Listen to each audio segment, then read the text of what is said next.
Eu quero hoje falar especificamente, hoje nós temos a nossa Santa Ceia, e especificamente eu quero falar sobre Santa Ceia, lugar de comunhão.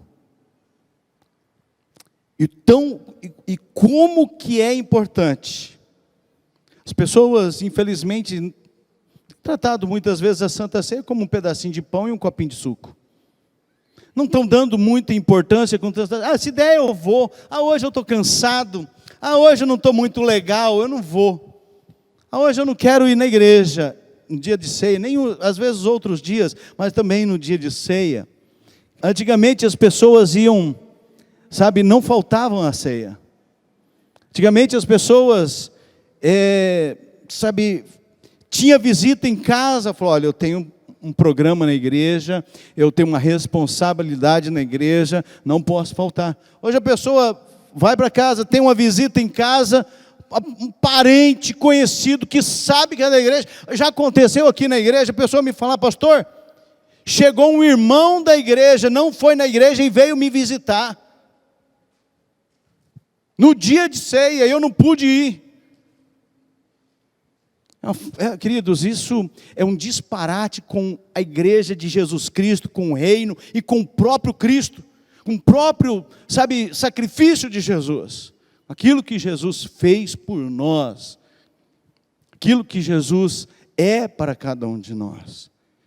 E nós precisamos, queridos, tomar muito cuidado, porque a ceia é muito importante, é um lugar de comunhão. E Paulo em Coríntios, queridos, Coríntios é uma carta de Paulo a essa igreja, que era uma igreja difícil, problemática, e muitas coisas dela nós temos, e nós precisamos, põe um pouco de retorno aqui para mim, nós precisamos, obrigado, nós precisamos, queridos, nos atentar para aquilo que está na palavra de Deus, para que a gente não perca, a gente possa ser corrigido e aprender.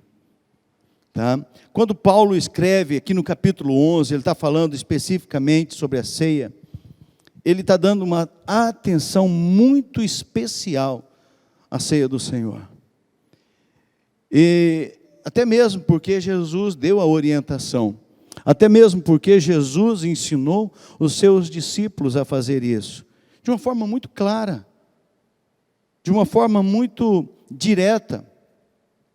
E nós precisamos, queridos,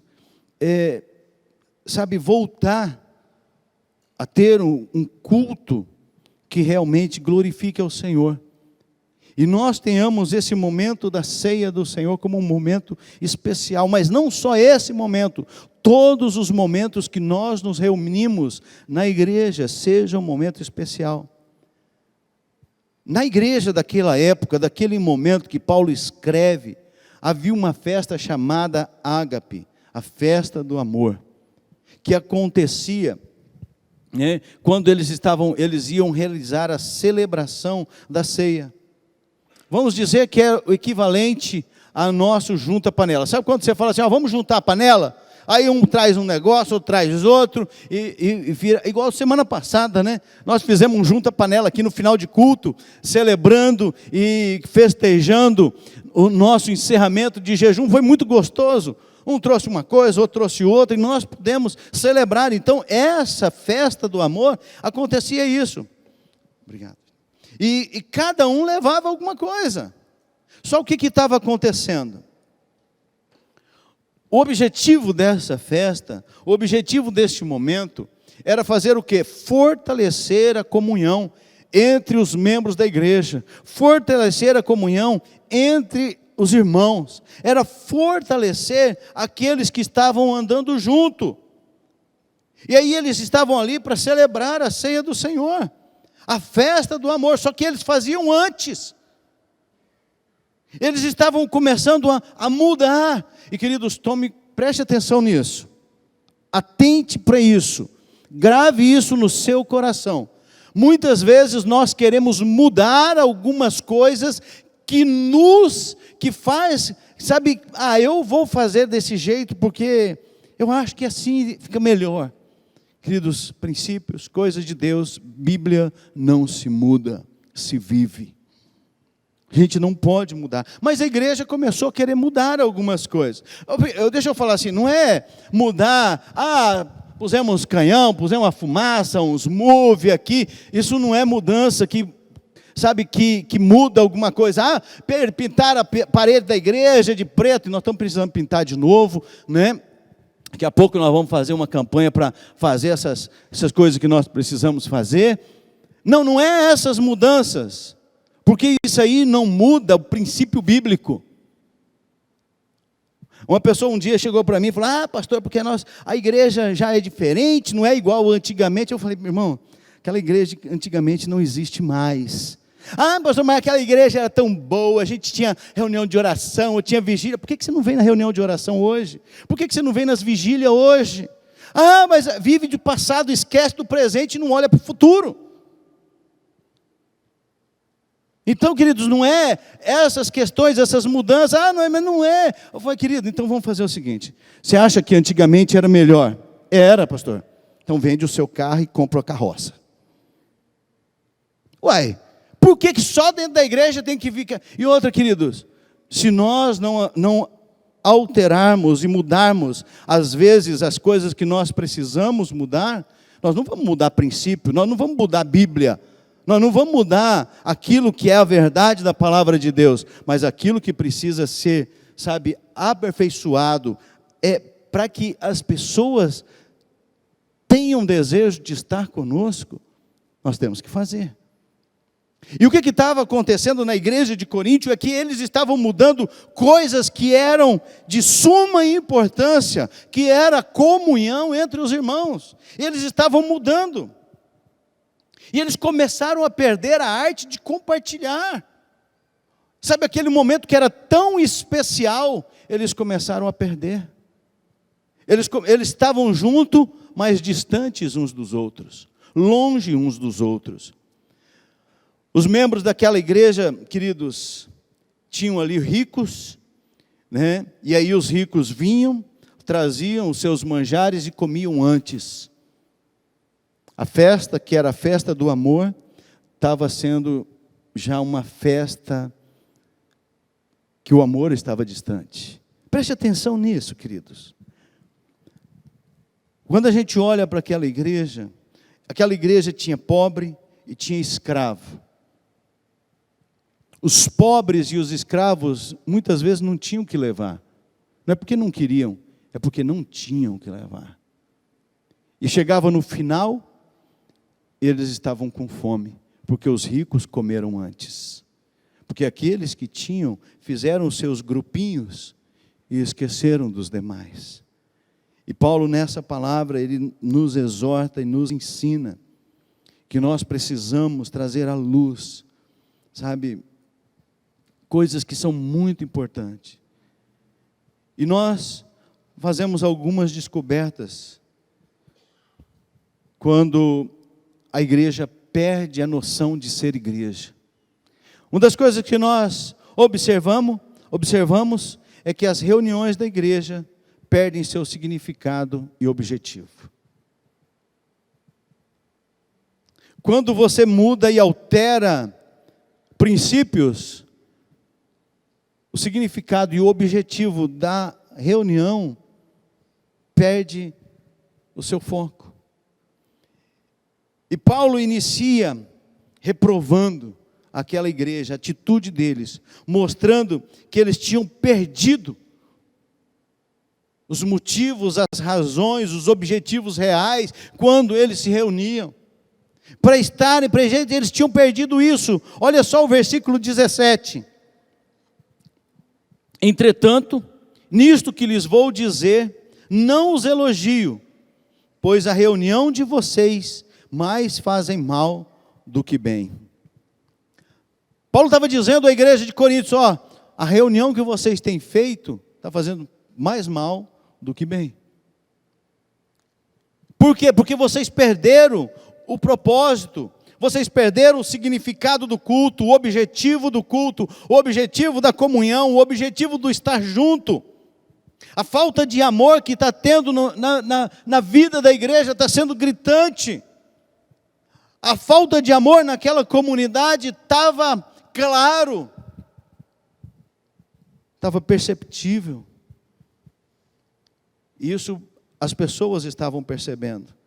Os membros daquela igreja, muitos estavam sendo deixados de lado. Ah, pastor, mas eu já dou a minha cesta básica, ótimo. Eu já trago os meus alimentos e está feita a minha parte. Não. É igual as pessoas que acham que vêm na igreja, eu sou membro da igreja, eu sou batizado, eu tomo a ceia, eu não falto culto, eu sou dizimista, fiel, eu oferto, eu oro, eu leio a Bíblia e acho que já fez o suficiente. Às vezes é só religiosidade, não é cristianismo de verdade. Então Paulo estava alertando isso a essa igreja, a essa comunidade cristã, que eles estavam perdendo o convívio, eles estavam perdendo o relacionamento. A gente tem que observar e lembrar que o mundo cristão, ou melhor, o mundo antigo daquela época, ele era caracterizado por divisão e separação. O mundo naquele momento era divisão e separação, isso era real. Eram os livres e os escravos, era uma separação. Eram os gregos e os bárbaros eram aqueles que não falavam a língua grega. Eram os cidadãos romanos e os de raça inferior, que os romanos acreditavam que eles eram superior aos outros. E isso eram as divisões, eram os gentios e os judeus se achavam melhores do que os gentios. Haviam os cultos, aqueles que eram estudados e aqueles que não tinham estudado. Isso aí era o mundo da época. Era isso era real, isso era verdadeiro. Mas o que aconteceu? O pior foi que tudo isso estava vindo para dentro da igreja. E começou a haver essa divisão. E queridos, preste atenção numa coisa. E o pior é quando isso acontece dentro da nossa igreja. Quando você ignora a pessoa que sabe que é cristã ou que está visitando e simplesmente ela passa do seu lado e não, você nem aí com ela. Ô crente, Deus está falando com a gente, porque isso tem que mudar dentro de nosso coração. As pessoas mais importantes são aquelas que estão nos visitando. E nós precisamos, atentar para isso. E o pior de tudo, que a maior parte acontece com crente velho, crente antigo, que não está nem aí, eu já fiz a minha parte, queridos. A Bíblia diz que a gente tem que ser fiel até a morte, até o fim. Pessoa que senta do lado de um visitante e não o cumprimenta, não olha para ele, o ignora. Você gostaria de ser ignorado? Você gostaria de se sentir dessa forma? Onde você for, quando você for visitar alguém, vai na casa de alguém, chega na casa dessa pessoa, está lá a família, eles te chamam, tudo bem, tudo jóia, tá, senta aqui, aí você senta lá, senta todo mundo lá, e a família inteira no celular e te ignorando, e você começa a conversar, e a família não está nem aí com você, aí as pessoas começam, levanta, sai, te larga lá. Você gostaria de se sentir, como que você sentiria? Eu levantaria e ia embora. A gente não se sentiria mal? Queridos, nós como cristãos temos que fazer a diferença. E Paulo estava trazendo isso à consciência dele. As divisões que estavam havendo dentro da igreja. A comunhão estavam perdendo. Quando nós olhamos a igreja antes de Paulo dizer isso, a igreja ela tinha rompido o contexto cultural, ela tinha rompido essas marcas, essas divisões, essas separações, ela tinha rompido isso e estava havendo algo muito bom, que era comunhão, eles estavam entranhados, eles estavam vivendo, era uma alegria, mas de repente começou a mudar. E a Paulo vê essas coisas e traz um alerta à igreja. Um historiador cristão, ele disse assim: dentro de seus propósitos, limites, havia resolvido quase de passagem os problemas sociais que desbaratavam a Roma e que ainda desconcertam a Europa. Tinham elevado a mulher ao lugar que lhe correspondia, restaurado a dignidade do trabalho, abolido a mendicidade e tirado o aguilhão da escravidão. O segredo da revolução era que, na ceia do Senhor, se esqueceu o egoísmo racial e de classe e se achou uma nova base para a sociedade, no amor da imagem visível de Deus, nos homens por aqueles que Cristo tinha morrido. A igreja no início ela estava assim, ela vivia isso, mas de repente muda-se. Paulo estava dizendo que a ceia do Senhor estava se tornando um momento difícil, quando antes ela era um momento mais marcante na igreja. Mais marcante porque ali demonstrava-se o amor para todos, independente da classe social, independente do nível de conhecimento cultural da pessoa, independente se ela era estudada ou não, se ela... Paulo estava dizendo, olha, a igreja antes era assim, nós precisamos voltar a agir dessa forma. Nós precisamos voltar a esses princípios. E os coríntios, a igreja de Corinto tinha perdido essa noção de igreja.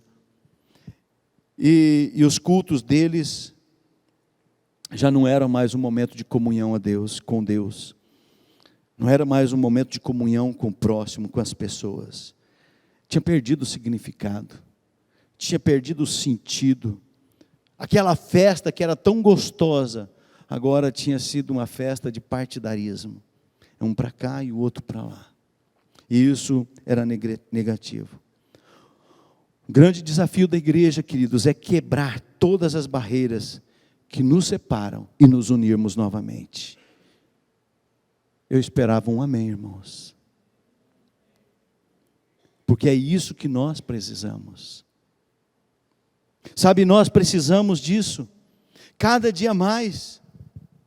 Todas as atividades que nós promovemos, seja na igreja, seja na sua casa, seja onde você estiver, porque, queridos, é muito gostoso estar reunidos só com a família, mas nós nos esquecemos que nós temos que nos reunir com mais pessoas, com um propósito, com um objetivo definido, de levar essas pessoas a conhecerem e a viverem Jesus. Nós temos que promover um culto que, sabe, que seja aprovado por Deus, que glorifique a Deus, que seja cheio de significado para nós. Não é eu não tenho o que fazer, eu vou para a igreja. Mas tem que ser um culto que glorifica a Deus, que nós venhamos à igreja para adorar a Deus. Que nós tenhamos nosso coração um desejo de adorar em espírito e em verdade ao Senhor.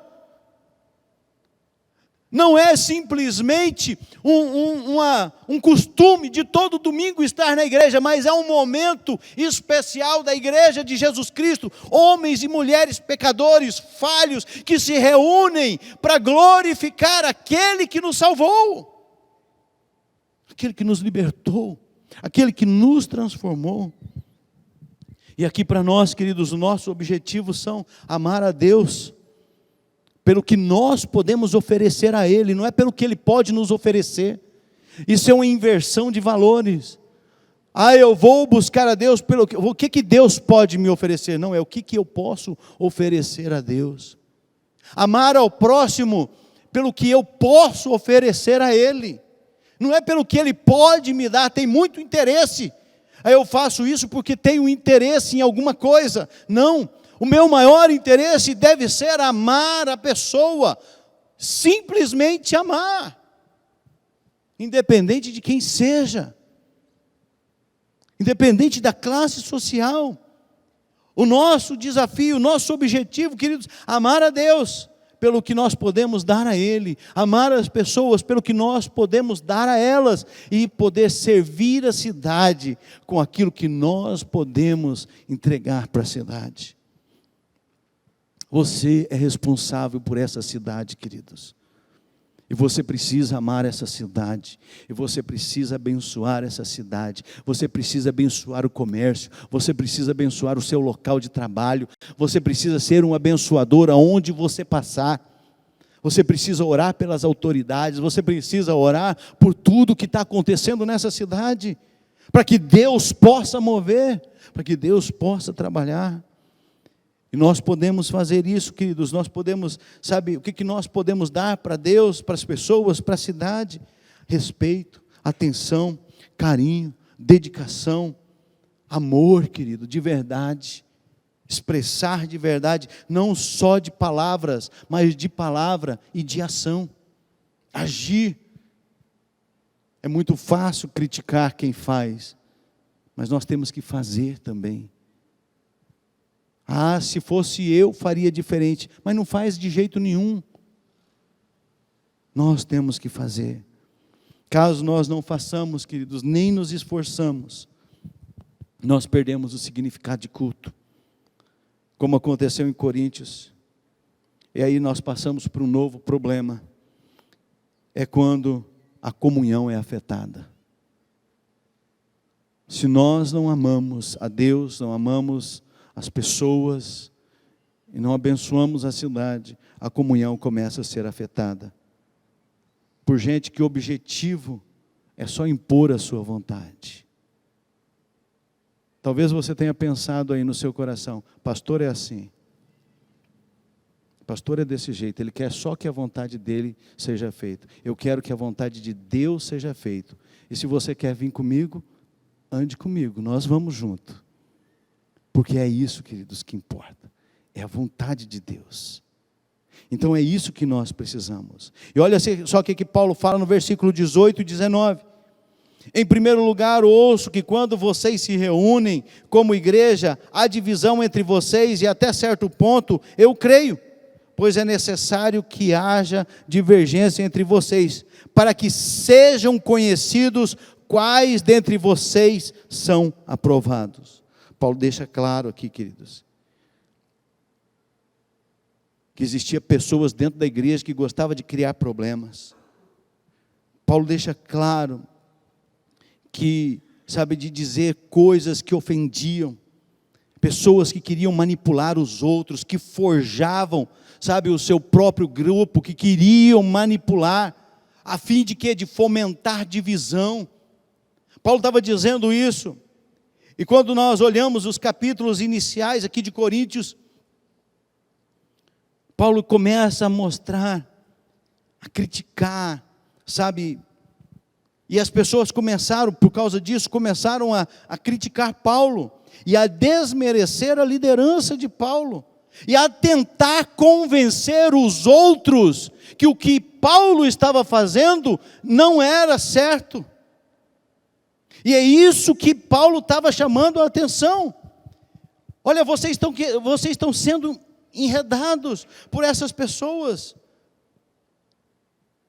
E Paulo estava tentando levar essas pessoas a não aceitar mais a liderança do próprio Paulo. Paulo estava alertando isso. Uma igreja, queridos, que não consegue amar as pessoas, porque elas são diferentes de classes sociais, porque elas são diferentes de alguma forma, ou racial, não é uma igreja. Pode ser qualquer outra coisa, mas não é uma igreja. E nós precisamos cuidar, porque a igreja é a comunidade dos salvos. Amém, irmãos? Vocês estão comigo aqui? A igreja é a comunidade dos salvos, queridos, de homens e mulheres que se unem, sabe, entre si aqui, para quê? Para glorificar a Deus, unidos por Jesus e para Jesus. É isso. Nós estamos unidos por Jesus Cristo, queridos. E quando nós estamos unidos por Jesus Cristo, é natural nós nos unirmos entre uns com os outros, mesmo que você tenha opinião diferente. Aos sábados,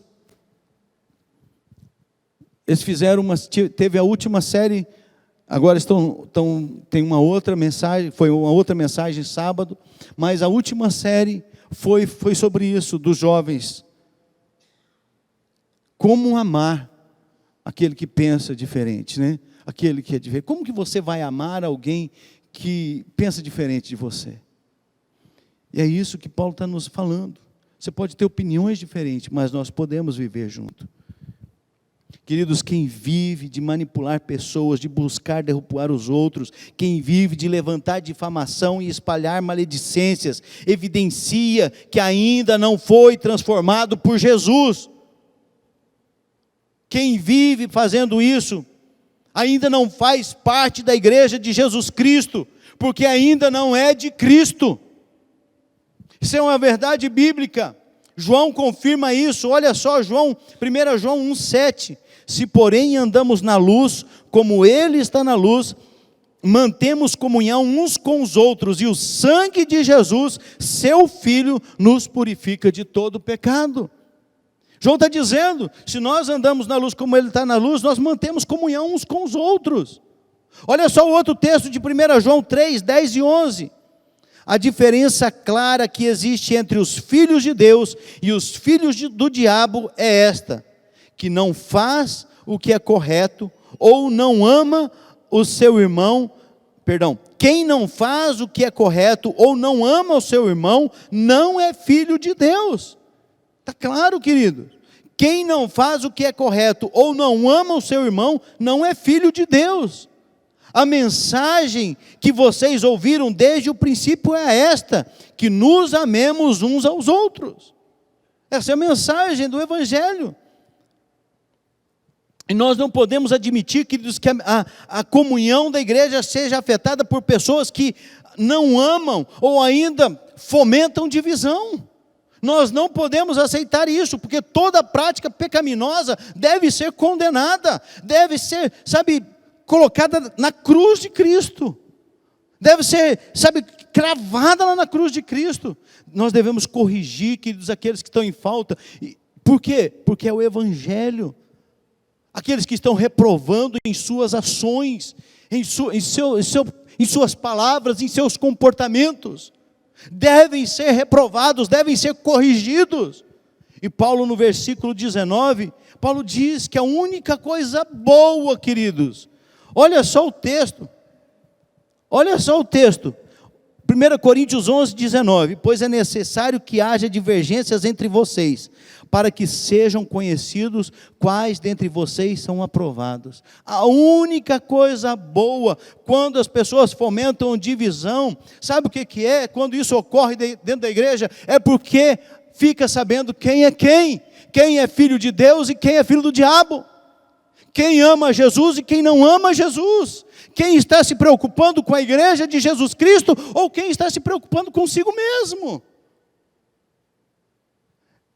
Paulo está sendo bem claro, porque isso estava acontecendo na igreja de Corinto, e nós precisamos lutar, queridos, para que isso não aconteça. Nós precisamos lutar para que nós não sejamos as pessoas que fazem isso. E por isso Jesus afirma lá no Mateus capítulo 7, nem todo que me diz Senhor, Senhor entrará no reino dos céus, mas todo aquele que faz a vontade de meu Pai que está nos céus. O Senhor Jesus estava dizendo aqui, não é porque a pessoa, porque faz milagre, porque cura, porque ora em línguas, que Jesus está dizendo, nem todo que me diz Senhor, Senhor, entrará no reino dos céus. Então, queridos, não é uma questão de palavras, é de vida, é de conteúdo, é daquilo que nós vivemos, não é daquilo que nós imaginamos. E eu tenho orado, queridos, essa igreja, nós temos orado, para que Deus levante pessoas que amem a Deus, que amem as pessoas, e que abençoe a cidade, que ame a igreja, para que nós possamos, queridos, resplandecer Cristo nesse mundo tenebroso, nesse mundo perdido. Queridos, nós temos orado para que Deus levante pessoas que não tente se impor, mas que, faça a vontade de Deus. Nós temos orado para que Deus levante, queridos, homens e mulheres que não fomente divisão, mas que busquem, a comunhão, a intimidade, gente que quer, demonstrar e viver o amor de Deus, o amor a Deus, o amor às pessoas, porque o amor, queridos, deve ser a nossa maior motivação. O amor deve ser a nossa maior motivação. E isso vai ficar evidente.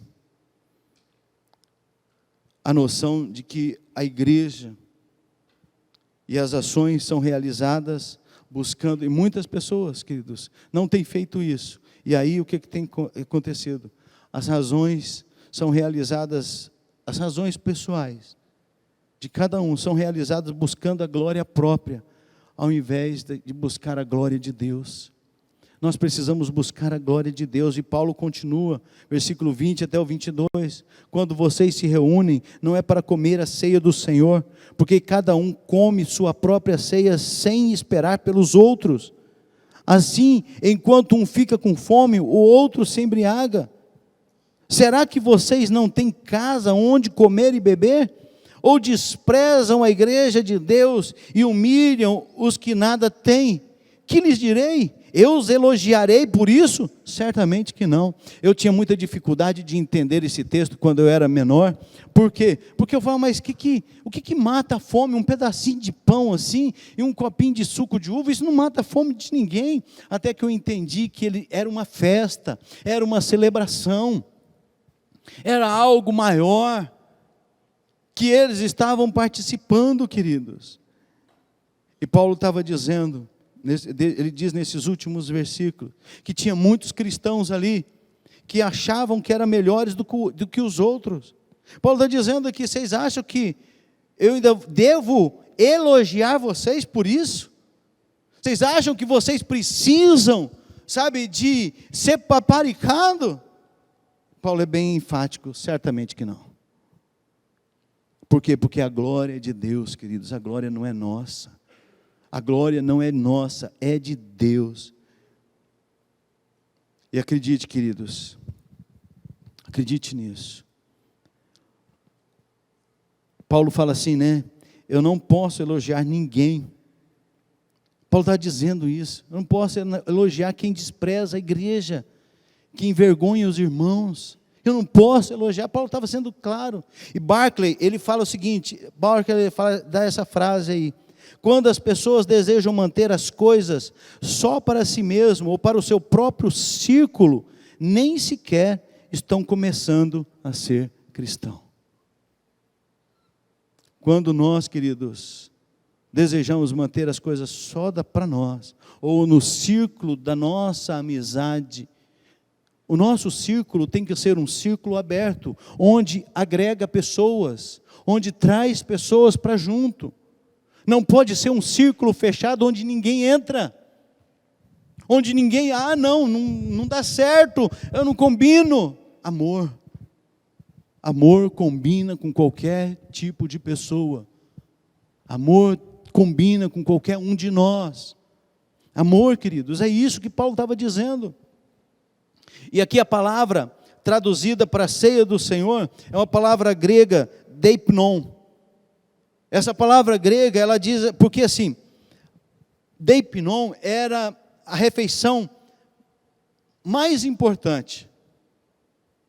Era a refeição que eles mais davam valor. Porque para os gregos, o café da manhã não era tão importante, eles comiam um pedaço de pão molhado no vinho.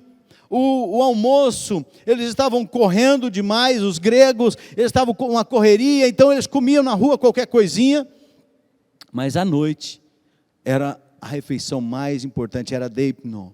Era a refeição onde eles sentavam à mesa, onde a família se reunia, onde a família sentava junto e conversavam, e brincavam, e discutiam, e resolviam situações, porque era a melhor refeição, era a refeição mais importante. Era isso, queridos, e essa ideia, a ideia por trás dessa palavra, queridos, para nós, e que nós precisamos passar, é essa, é investir tempo, é estar junto de tal forma, que isso vai influenciar outras pessoas que nos veem, é estar junto de tal forma que nós não vamos estar sozinhos, nós vamos trazer outras pessoas para junto, porque é reino de Deus, e nós vamos trazer pessoas que precisam conhecer e entender a respeito de Jesus, e eles vão ver em nós a glória de Deus.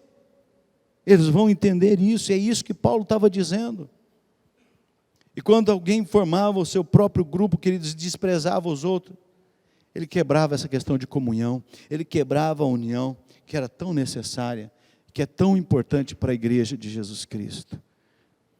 E agora Paulo começa a ministrar, e ele começa no versículo 23 dizendo: porque eu recebi do Senhor o que também vos entreguei, que o Senhor Jesus na noite que foi traído tomou o pão, e tendo dado graças o partiu e disse: isto é o meu corpo que é dado por vós, fazei isto em memória de mim.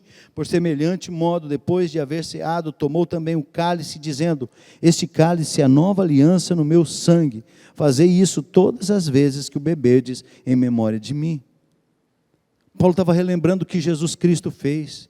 Paulo estava trazendo à memória e ao coração o verdadeiro momento da ceia do Senhor.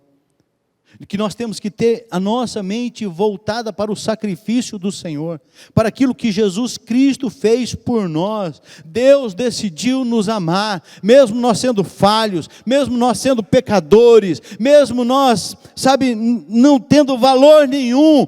Deus decidiu nos amar, e nos amou e enviou o seu Filho Jesus Cristo para morrer na cruz, para nos libertar, para nos salvar, para nos dar uma nova vida e uma esperança eterna. Foi isso que Jesus fez, foi isso que Deus fez.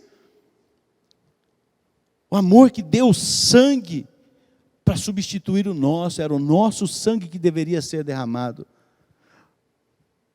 A palavra diz que sem derramamento de sangue não há remissão de pecado. Era o nosso sangue que deveria ser derramado para remir o nosso pecado, mas Jesus fez isso por nós. O escrito de dívida que havia sobre nós foi rasgado, queridos. Foi batido um pago bem grande. Jesus pagou. Versículo 26 diz: porque todas as vezes que comerdes este pão e beberdes o cálice, anunciais a morte do Senhor, até que Ele venha. Jesus está voltando, queridos. Nós temos que parar de brincar de cristão, de crente, de ir à igreja. Nós temos que viver Jesus. Nós temos que exalar o bom perfume de Cristo. Nós temos que mostrar que realmente Cristo vive em nós, através das nossas atitudes, das nossas ações, o nosso comportamento, a nossa vida, a nossa boca, a nossa língua. Onde nós estivermos, na escola, quando ninguém está vendo, Deus está te vendo. O seu comportamento lá precisa ser um comportamento de cristão. Quando você está sozinho em casa, com o celular, Deus está junto de você. O capeta também, tá? O capeta está ali pertinho vendo também. Então cuidado, queridos. Nós precisamos cuidar. E aí ele continua dizendo: por isso, aquele que come o pão ou bebe o cálice do Senhor indignamente, será réu do corpo e do sangue do Senhor. Examine-se, pois, o homem a si mesmo, e assim coma do pão e beba do cálice, pois quem come e bebe sem discernir o corpo, come e bebe juízo para si. Eu quero concluir dizendo, queridos, o que é participar indignamente? O que é participar indignamente? Porque a gente acha que participar indignamente eu estou em pecado, e a gente liga pecado com pecado sexual, com adultério, com fornicação, mas mentira é pecado, fofoca é pecado, tá? Um monte de coisa que é pecado. Pecado é pecado e pronto, acabou. Mas Paulo estava dizendo aqui, o que era indignamente? Participar indignamente é participar sem a marca principal que deve caracterizar o cristão. Qual que é a marca principal, queridos? Não é o crescimento, não é servir, não é o alcance. Qual que é a marca principal que deve marcar o cristão, queridos? É o amor. Fala comigo, é o amor. Essa é a marca principal do cristão, queridos. Essa é a marca que tem que estar encravado. E João diz assim, João 3:35, com isso todos saberão que vocês são meus discípulos, se vocês se amarem uns aos outros. Indignamente, queridos, é quando o seu coração é partidário de forma negativa. Indignamente, queridos, é quando você cria divisão e quando você destrói o amor de Jesus no coração das pessoas. Indignamente é quando a sua vida destrói a vida do outro. Indignamente é quando você deveria ser um exemplo e não é. Indignamente é a falta de amor. É falta de amar. Falta de amar a Deus. Falta de amar o próximo. Falta de amar a cidade. Indignamente é quando eu posso e não faço. Quando eu tenho condições de dar e não dou. E aí Paulo diz: eis a razão porque há entre vós muitos fracos e doentes, não poucos que dormem, dormem e já morreram espiritualmente. Porque se nos julgássemos a nós mesmos, não seríamos julgados. Mas quando julgados, somos disciplinados pelo Senhor, para não sermos condenados com o mundo.